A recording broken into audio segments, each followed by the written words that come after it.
Alright, what we have for sale here is two Accugroove speaker cabinets. Now, if you're familiar with Accugroove, you really don't need me to sit here and explain these cabinets to you. So you already know all about them. This here on top is the 212 Bill Dickens model. And then below is the Whappo model, which is kind of their flagship, their head honcho, if you will. Now, these were built for the bassist Polo Jones. He was the bassist for Whitney Houston. He's currently the bassist for the international touring act Zucchero. These have been flown all over the world and have seen some serious stages. They were carried around in road cases, so they are in great shape. Now, if you're not too familiar with Accugroove cabinets, they're made here in California.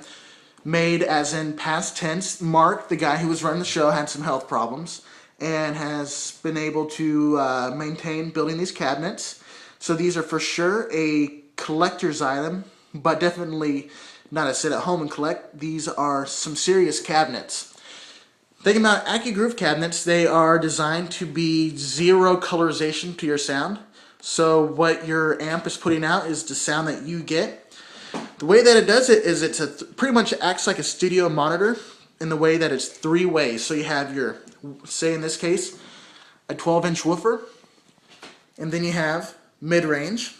Now in this cabinet, your mid-range is you have another 12, but then you have a higher mid-range, which Bill Dickens wanted a 8-inch speaker put in there, and then you have your two compression tweeters.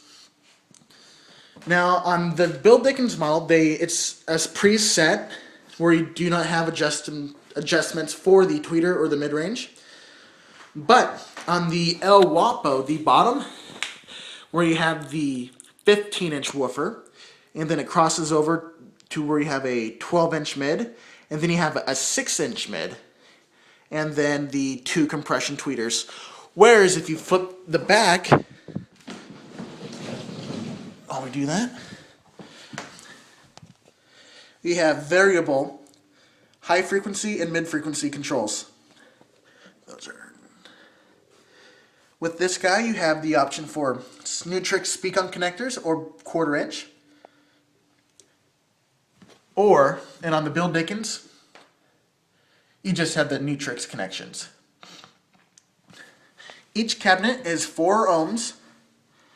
The Whappo is 700 watts. And the Bill Dickens is 4 ohms with 1,000 watts.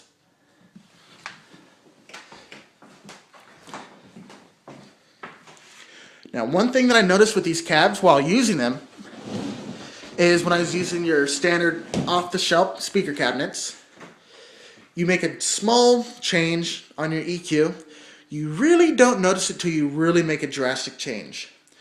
On these cabinets, you make the slightest change and it instantly becomes noticeable.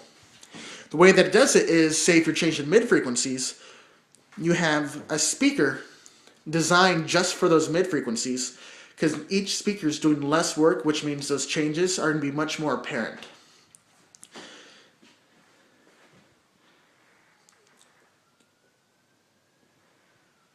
And as you can see, the porting for these guys, so they're small cabinets,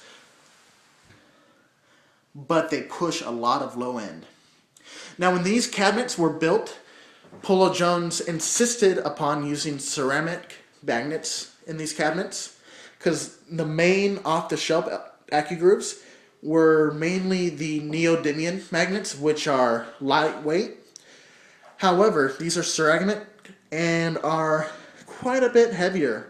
Not unmanageable, but you definitely notice between the two different kinds of speakers. Cabinets sound great. I pushed this with a World Tour 800 head because with the two 4-ohm cabs, it does go down to 2 ohms, which means I ran one side for each because the biamping on the World Tour 800. So push these with about 400 watts each because that's what the bridged does for on the Eden for these cabs. If you have any questions, just let me know.